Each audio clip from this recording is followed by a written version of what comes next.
ኣብ መንጎ ዕጡቃት ፋኖን TDF-ን ካብ ሰዓት 11 ፍርቃን ጀሚሩ ክሳብ ሕዚ ዝቀጸለ ናይ ተኩሲ ልውውጥ ይካየደሎ። በቲ ዝተካየደ ተኩሲ ዝቆሰሉን ዝሞቱን ከም ዘለዉ ተፈሊጦም ሹፌራት ትራንስ ኢትዮጵያ ናብ ኤርትራ ክኸዱ ተኣዚዞም ኣለዉ። ንኣብይ ዘደንገጸ ፍጻመ ኣጋጢሞም ሓድሽ ጥምረት ምንቅስቃስ ድማ ተጀሚሩሎ። ድሕሪ መረጻ መንግስቲ ክወርና ብዝብል ህወሓት ፕሮፓጋንዳ ንሓፈሳ መናሰይ ተጥቀመሉላ ክብል ሓደ ጀነራል ተዛሪቡ። ሰላም ጥዕና ሃበልና ተኸታተልቲ ኳሊቲ ሚድያ ሎም ዝተዳለዉ ሓድሽ ሓበሬታታት ሒዝናልኩም ቀሪብና ኣለና። ክሳብ መወዳእታ ዜናና ላይክ ሼር ሰብስክራይብ በመግባር ክሳብ መወዳእታ ዜናና ሓቢርኩምና ክጸምሒና ንዕድም። በቀዳምነት ካብ መንጎ ዕጡቃት ፋኖን TDF-ን ካብ ሰዓት 1 ፍርቃን ጀሚሩ ክሳብ ሕዚ ዝቀጸለ ናይ ተኩሲ ምልዋጥ ይካየደሎ። ኣብ ዝዋደው ትግራይ ወረዳ ራያ አላማጣ ከተማ ዋጃ ኣብ መንጎ ዕጡቃት ፋኖን TDF-ን ካብ ሰዓት 1 ፍርቃን ጀሚሩ ክሳብ ሕዚ ዝቀጸለ ናይ ተኩሲ ምልዋጥ ይካየደሎ። ኣብ ሓደ ቤት መስተ ኣብ መንጎ ዕጡቃት TDF ብዝተገበረ ናይ ተኩሲ ምልዋጥ ሓደ ኣባል ፋኖ ብጥይት እግሩ ከመዝ ተወቅዐ ክፍለጥ ተኻኢሉሎ። በተወሳኺ እውን ኣብ ወጀራት ጣብያ ጎንካ ክልተ ውልቀ ሰባት ተቀቲሎም ኣለዉ።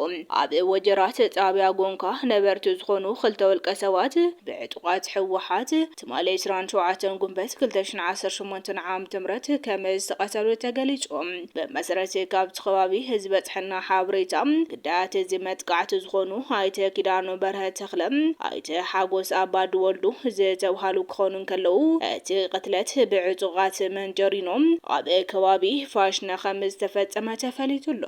እዚ ተፈጺሙ ዘሎ መጥቃዕቲ ስዒቡ ኣብ ልዕሊ ህዝቢ ዝበጽሕ ዘሎ በደልን ግፍዕን ደው ክብልን ነበርቲ ከባቢ ኩሉ ዝምልከቶን ሓቢሮም ድምጾም ከስምዑ ጻውዒት ይቀርበሎም።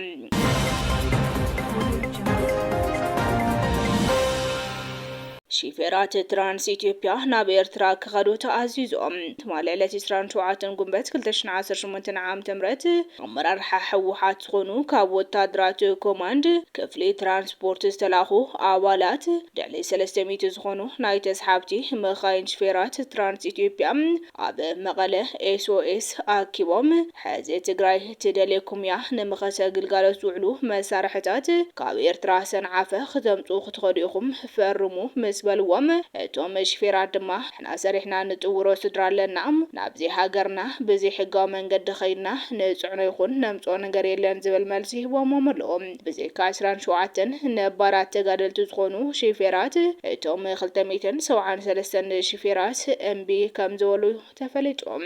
ድሕሪኡ እቶም ተወኪሎም ዝመፁ ልኡኻት ከምዚ ኢሎም ኣፈራሪሖሞም ኣለዉ። ሕሰውሉ ድሓራይ ጥዕመኩምን ትግራይ ናይ ዝተጋደለት ጥራሕ እያ ክብሉ ኣፈራሪሖሞም ከም ዝኸዱ ተፈሊጡሎም። ህወሓትን ፋኖን ዝሓወሰ 7 ዕጡቃት ጉጅለ ኢትዮጵያ ሓበራዊ ካውንስል ከም ዝተጣየሸ ተገሊጾም። እቶም ኣንጻር ስርዓት ብልጽግና ኢትዮጵያ ብረት ልዕሎም ዝዋግኡ ዝርከብዎም ዕጡቃት በዝሖም 7 ኮይኖም ኣብ ዝሓለፈ ወርሒ 29 ሚያዝያ 2018 ዓ.ም እቲ ካውንስል ከም ዘጣየሽዎን እቲ ተጣይሹ ዝበሃል ዘሎ ካውንስል ድማ ኣብ ውሽጢ ኢትዮጵያ ምዃኑ ዝተሓበረ ኮይኑ ምናልባት ድማ ኣብ ትግራይ ከተማ መቐለ ክኸውን ከም ዝኽእል እቲ ዝረኸብናዮ ምንጪ ይረድም። በመሰረት ካብ ከተማ መቐለ ዝተረኸበ ሓበሬታ እቲ ካውንስል ኣብ ትሕቲ ሓንቲ ሃገር ኢትዮጵያ ሓደ ጽላኢ ስርዓት ብልጽግና ዝብል ቴማ ዝተኻየደ ከም ዝኾነን እቲ ሓበራዊ ናይቶም ዕጡቃት ጉጅለታት ኣኼባ ኣብ ሓበራዊ ወታደራዊ ስጉምቲ ከምኡውን ድሕሪ ምድምሳስ ስርዓት ኣብይ ኣሕመድ ኣብ ኢትዮጵያ ክትከለ ዘለዎ ስርዓት ዝብሉ ኣጀንዳታት ምርድዳእ ከም ዝተገበረሉ እቲ ዝረኸብናዮ ሓበሬታ ይረድም። እቲ ኣብ ዝተፈላለዩ ከባቢታት ኢትዮጵያ ዝንቀሳቐሱ ዕጡቃት ጉጅለታት ዝሓዘ ካውንስል እቲ ቀንዲ መስራት ጽምዶ ዝኾነን ብኣጽዋርን ዕጥቅን ዝሕግዞም ዘሎም ስርዓት ግደፍ ኢድ የብሉን እኳ እንተተባሃለ ይኹን እምበር ኣብ ትሕቲ ፍቓድን ላዕለዋይ መሪሕነትን ናይ ስርዓት ግደፍ ክኸውን ከም ዝኽእል ዓብዪ ተኽእሎ ከም ዘለዎ ሻዕብያ ዝፈልጦን ዝቆጻጸሮን ምዃኑ ምንጭታትና ሓቢሮም ኣለዉ። እዚ ሓበራዊ ካውንስል እቶም ዕጡቃት ጉጅለታት ነቲ ናይ ሓበራዊ ጸላይ ዝብልዎ ስርዓተ ብልጽግና ነመደምሳስን ኣብ መጻዕድ ለኢትዮጵያ በሓባር ንሙሳን ተስማዕሚዖም ከም ዘለው ክፍለጥ ዝተኻለ ኮይኑ ኣብቲ ካውንስል ካብ ዘለው ኣባላት ካብ ዝኾኑ ሕጽዋት ጉጅለታት ድማ በሕወሓት ፋኖም ሰራዊት ናጽነት ኦሮሞ ኦነግ ናይ ሶማሊያ ጉግማ ዓፋርን ኮይኖም እዚኦም ድማ በሙሉኦም ካብ ህግደፍ ዕጥቅን ስንቅን ዝስፈረሎም ኮይኖም ኣብ ትሕቲ ጽምዶ ዝበል ምንቅስቃስ ዝተጠርነፉ ምዃኖም ይፍለጥ እዮም። በዚ ድማ መምስራት ናይዚ ካውንስል ካብ ኣፍልጦ ስርዓት ህግደፍ ክኸውን ከም ዘይኽእል ይንገረሎም። መራሒ ኦነግ ኣብ ቀረባ እዋን ናብ ኣስመራ ተጓዒዙ ምስ ሰበስልጣናት ስርዓት ህግደፍ ተራኺቡ ዝብሉ ዜናታት ወፂኦም መንባሮም ዝዝከር ኮይኑ እቲ ካውንስል ክሳብ ክንደይ ዕወትን ኣድማዕን ክኸውን ይኽእል እዩ ዝፍለጥ ነገር ዋላ እንተዘይሃለወ እቲ ዲሞክራሲያዊ መረፃ ኣካይደሉ ዝኣወጀ መንግስቲ ኢትዮጵያ ግን እቶም ፀረ ኢትዮጵያ ዝብሎም ሓይልታት ካብ ናይ ደገ ጸላእት ልኡኽ ተቐቢሎም ዝገብርዎ ምንቅስቃስ ከም ዘይሰዓርዩ ባዕሉ ቀዳማይ ሚኒስትር አብይ ኣሕመድ ድሕሪ ትማሊ ድምፂ ምሃብ ንሚድያታት ዝተዛረበ እዚ ከምዚ ኢሎም ከሎ ድማ ዕጡቕ ጉጅለ ፋኖ ኣብ ቀረባ ንኹለንተናዊ ዓወት ተዳለዉ ክብል መራሒ ዕጡቕ ጉጅለ ፋኖ ምዃኑ ዝነገረሉ ዘመነ ካሴ ገሊጹ ነይሩ። እዚ ድማ ነቲ ዝገብርዎ ዘለዉ ቃልሲ ኣብ ወሳኒ ምዕራፍ ተቃሪቡ ከም ዘሎ ብምግላጽ ኣብ ቀረባ እዋናት ሓዲኡ ከፍልጥ ይኽብል መልእኽቲ መሓላሊፉሉ ዘመነ ካሴ ብፍሉይ ንህዝቢ ኣምሓራን ብሓፈሻ ድማ ንህዝቢ ኢትዮጵያውያን ኢሉ ኣብ ዝሃቦ መግለጺ እቲ ኣብ ሞትን ጨፍጫፍን ዜጋታት ዝነብር ህዝቢ ዝጸልእነ ስርዓት ንምውጋድ ኩልኹም ተልዓሉ እቲ ዘለና ኣማራጺ ወይ ክነጥፍኦ ኢና ወይ ከጥፈና ይክብል ሓበራዊ ቃልሲ ንናይ ሓበራዊ ጸላኢ በመዋል ጻውዒቱ ኣቕሪቡሎም። ድሕሪ መረፃ መንግስቲ ክወረና እዩ ዝብል ፕሮፓጋንዳ ሕወሓትን ሓፈሳ መናእሰይ ይጥቀመሉ ክብል ጀነራል ሳሞራ ያኑስ ገሊጹሎ ኣብ ትግራይ ዝተፈጸመ ተግባር ፍጹም ሕጊ ኣልቦን ኣፍልጦ ዘይብሉ ይኽብል ድማ ተዛሪቡ።